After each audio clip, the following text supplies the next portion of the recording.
Bonjour à chacun de vous. Bon après-midi pour les autres. Bonsoir pour ceux-là qui nous suivent de partout. Nous vous saluons dans le nom du Seigneur Jésus-Christ. Nous, c'est l'église La Vraie Sémence qui est sur Mukila numéro 40 dans la commune de Limité sur le quartier Kingabwa, Mbamou.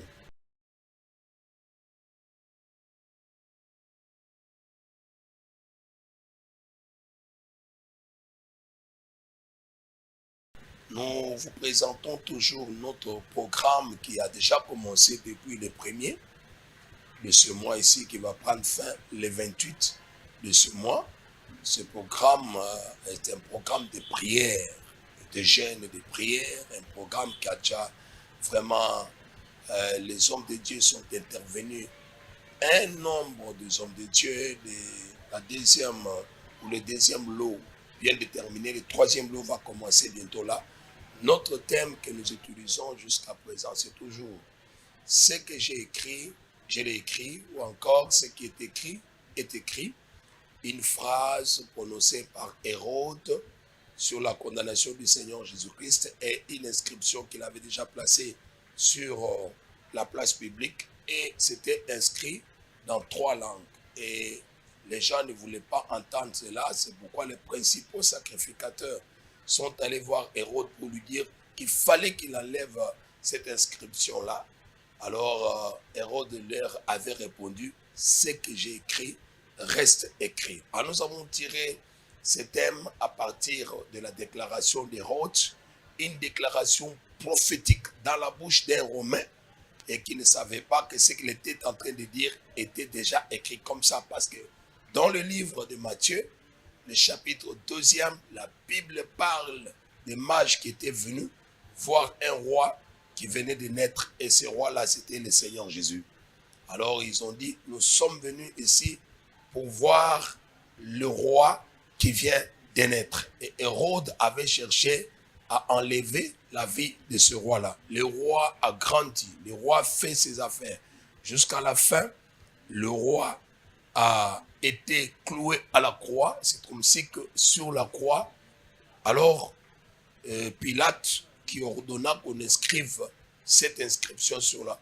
Voici celui-ci qui se dit roi des Juifs. Et les Juifs n'étaient pas contents de cela, sont allés demander qu'on puisse retirer ce qui a été écrit. Et c'est ainsi que lui leur a répondu, ce que j'ai écrit cette fois-ci, je ne cède pas, reste écrit comme ça, je ne l'enlèverai pas. Voici, c'était ça notre thème de ce mois du temple.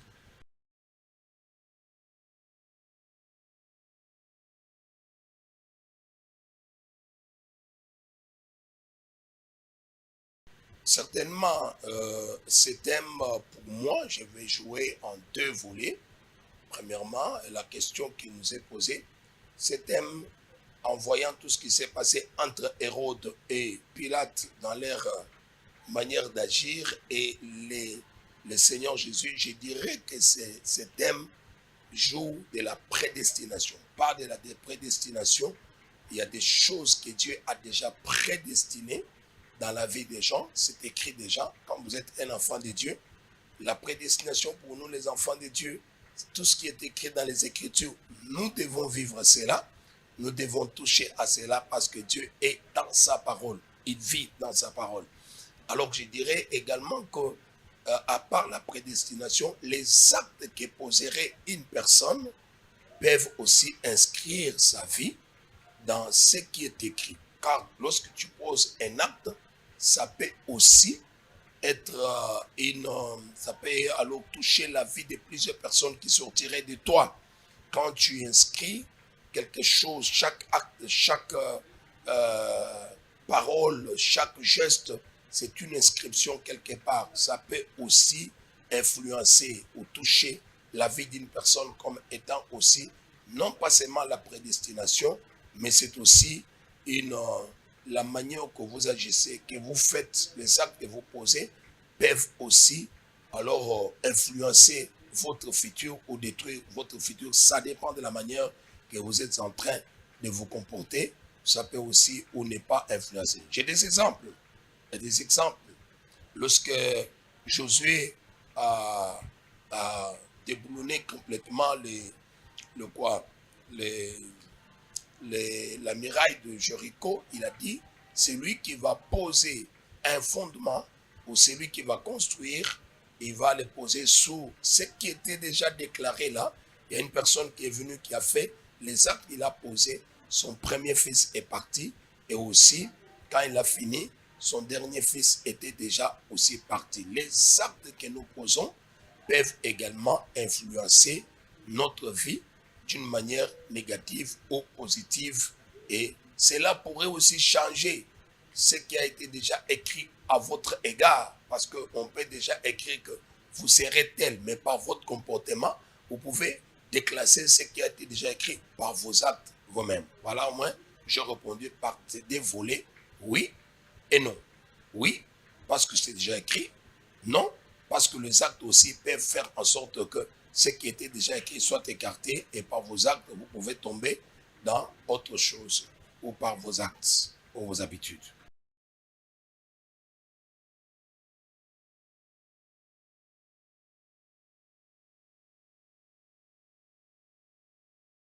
Elle influence efficacement la vie d'une personne. Elle influence sans pour autant beaucoup plus aussi douter, parce que c'est une force, c'est une puissance qui est en train de gérer la vie d'une personne dès sa naissance jusqu'à sa mort. C'est pourquoi vous voyez Christ, cette prédestination-là, c'est entêté même devant les sacrificateurs qui ne voulaient pas croire jusqu'à la fin, et ils ont compris que ce qu'était Jésus comme étant roi des Juifs, un païen romain devait écrire ça. Et il a écrit. Donc, ce n'est pas qu'une personne peut empiéter sur ta prédestination si Dieu t'a déjà prédestiné à être, à arriver, à faire.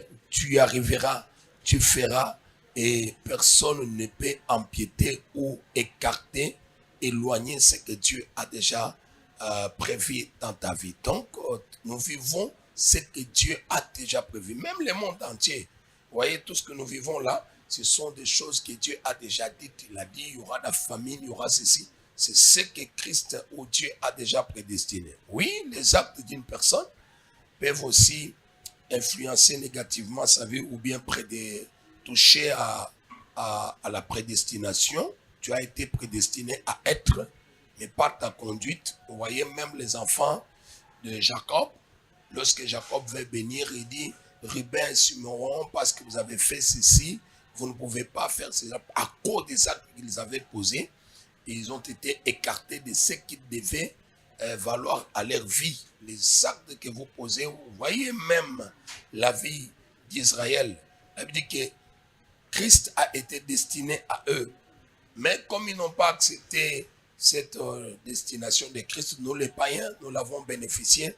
Les nations, aujourd'hui, nous sommes entrés dans ce qui a été, qui n'était pas notre droit. Donc, les actes qu'une personne peut poser peut aussi toucher à la prédestination et l'écarter de la voie, parce que dans la prédestination, il y a toujours aussi des règles à respecter. Et quand vous ne le respectez pas, vous sortez de la voie et complètement vous êtes écarté de cette prédestination-là. Ce thème de ce qui est écrit s'adresse à tout le monde. Premièrement, tu dois connaître ce qui est écrit. J'ai suivi un des orateurs. Vous devrez savoir ce qui est écrit. Il a touché un point concernant Yuri, qui a pris la lettre. Et dans la lettre, il était écrit qu'il fallait qu'on le place sur le front. Et il ne connaissait pas.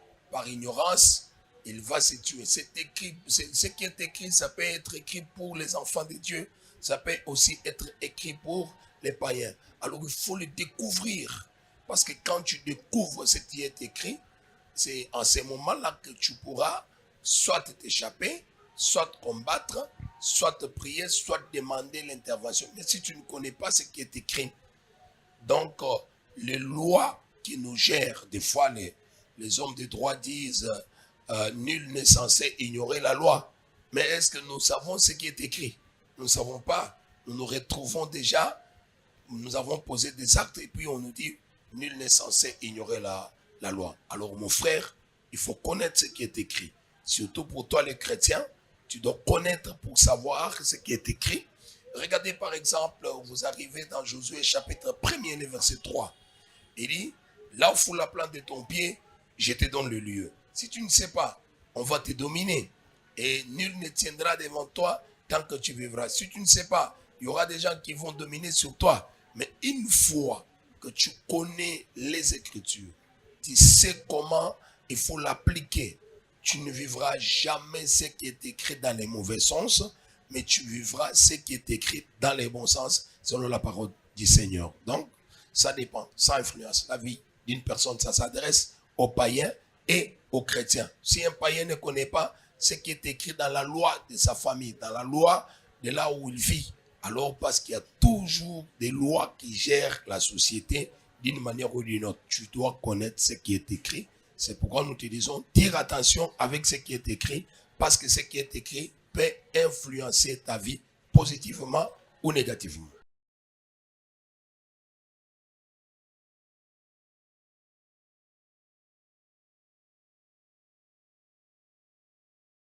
Nous annonçons à chacun de nous un grand événement qui pointe déjà à l'horizon d'ici quelques jours, donc les 29, le 30 et le 31 sur les terrains que nous appelons communément ex-Waya, sur le stade là. Nous avons un grand événement qui va vraiment avoir lieu depuis 2019. Et nous sommes de retour sur les stades. Nous appelons tout le monde à être sur le stade Etienne Tshisekedi, ex-Waya. Nous appelons tout le monde à venir ensemble dans cette grande campagne de prière. Cette grande campagne de prière qui va commencer, j'ai dit, le 29, le 30 et le 31. Et le 31, ça sera la veillée de prière. Ça veut dire que nous commençons de 22h jusqu'à l'aube, jusqu'au matin, sur ces terrains. Alors nous invitons tous les habitants de Kingabwa, tous les habitants de Kingabwa, tout celui qui vit à Kingabwa. Vous êtes à l'est, au sud, nord, est de Kingabwa, sur ces terrains-là. Vous êtes conviés à venir ensemble. Nous allons célébrer et ouvrir la page, fermer la page de 2025 et ouvrir la page de 2026. Nous appelons tout Kinshasa.